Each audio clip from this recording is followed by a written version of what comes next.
বিয়ের ৭-৮ মাস পরের ঘটনা। অফিস থেকে বাড়ি ফিরে এসে দেখছি ছোট পিসিমা এসেছে। পিসিমা মানে পিসি শাশুড়ি। সেই প্রথম পিসিমাকে সামনে থেকে দেখা।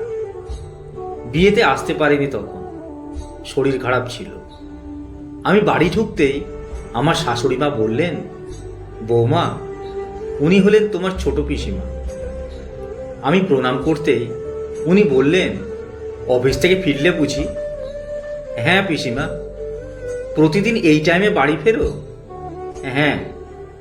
আমি আরও কিছু বলতে যাব, আমার শাশুড়ি মা বললেন, সবে তো ফিরলে, একটু রেস্ট করো, পরে গল্প করবে ক্ষণ।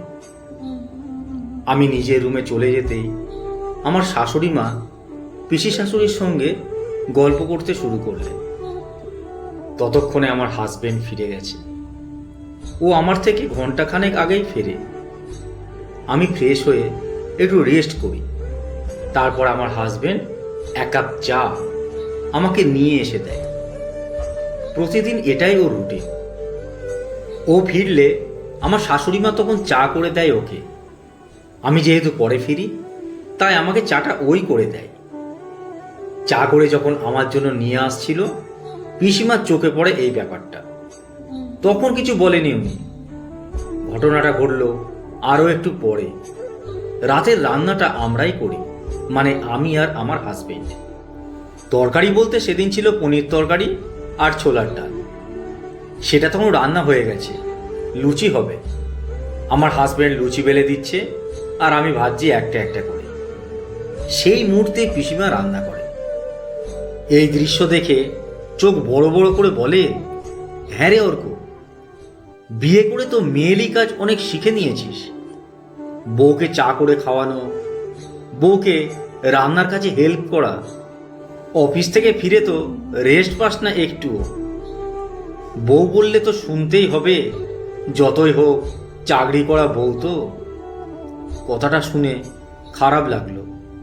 আমার হাজবেন্ড কিছু উত্তর দেওয়ার আগেই দেখি আমার শাশুড়ি মা পেছনে এসে দাঁড়িয়ে পিসি শাশুড়িকে বলে, আরে কি যে বলো ছোটদি, বৌমা ওকে কাজ করতে বলবে কেন?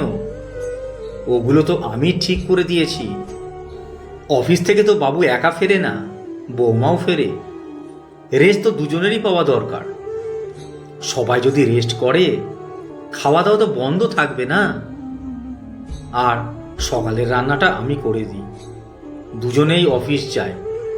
তোমার দাদা আর আমি এমনিতেই ভোরে উঠি। দুজনে মর্নিং ওয়াক সেরে এসে আমি রান্নাটা বসিয়ে দিই। তোমার দাদা তখন হাতে নাতে হেল্প করে দেয়। কাজের আবার মেয়েলি বলে কিছু আছে নাকি? তুমি তো জানো আমি ছেলেকে সব কাজ শিখিয়েছি। তোমার দাদাও তখন কত কাজ করে দিত, এখনো তাই করে। কাজ কাজই। সংসারে সুখ শান্তি বজায় থাকে পরস্পরকে সহযোগিতা ও ভালোবাসার মাধ্যমে। দুজন যদি দুজনকে না দেখে, দুজনের ভালো মন্দ না বোঝে, তাহলে বুঝবে কে? তাই ওরা ওদের মতো কাজ করুক, আমরা এখানে দাঁড়িয়ে থেকে করব কি? চলো বরং বাবুর বিয়ের ছবিগুলো তোমাকে দেখাই। কথাগুলো শুনে পিসিমার মুখটা কেমন ফ্যাকাশে হয়ে গিয়েছিল। রান্নাঘর থেকে বেরিয়ে যাওয়ার সময় পিসিমার একটা কথা কানে এলো, বৌদি, এতটা লাই দিও না, আশকারা পেয়ে গেলে মাথায় চড়ে বসবে। নিজের ছেলের কথাটাও ভাবো। আমার শাশুড়ি তখন হাসতে হাসতে বেশ জোরে জোরেই বললেন, ওরা এখনকার ছেলে মেয়ে, ভালো মন্দ বিচার করার ক্ষমতা ওদের আছে। আমি আমার মতন করে চালাতে চাইলেও চলবে না। সময় বদলেছে, তাই ওদের জীবনযাত্রার সঙ্গে আমাদেরই অ্যাডজাস্ট করতে হবে। আর তা না পারলেই সমস্যা বাঁধবে। নিজেদের আধুনিক হতে হবে আরও।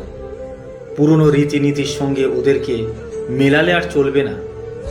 বুঝলে ছোটদি, বৌমা কখনো নিজের মেয়ে হয় না, আর শাশুড়িও নিজের মা হয় না।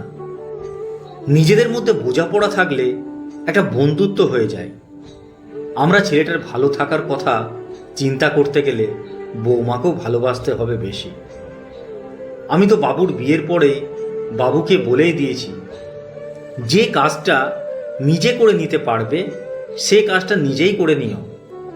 বউ এসেছে মানে বউয়ের ওপর হুকুম করে পায়ের ওপর পা তুলে বসে খাবে সেটা চলবে না। বুঝতে হবে তোমার বউ কিন্তু তার সব কিছু ছেড়ে তোমার কাছে এসেছে, তুমি কিন্তু যাওনি, তাই তোমাকেই সহযোগিতা করতে হবে, তোমাকেই অ্যাডজাস্ট করতে হবে বেশি।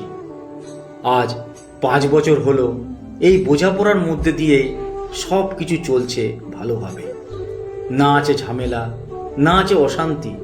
ব্যালেন্সটা শিখতে হয়, তার জন্য লাগে উন্নত মন আর উন্নত মানের মানুষ। সেই উন্নত মানসিকতার সংস্পর্শে থাকলে সংসার সুখের হবেই।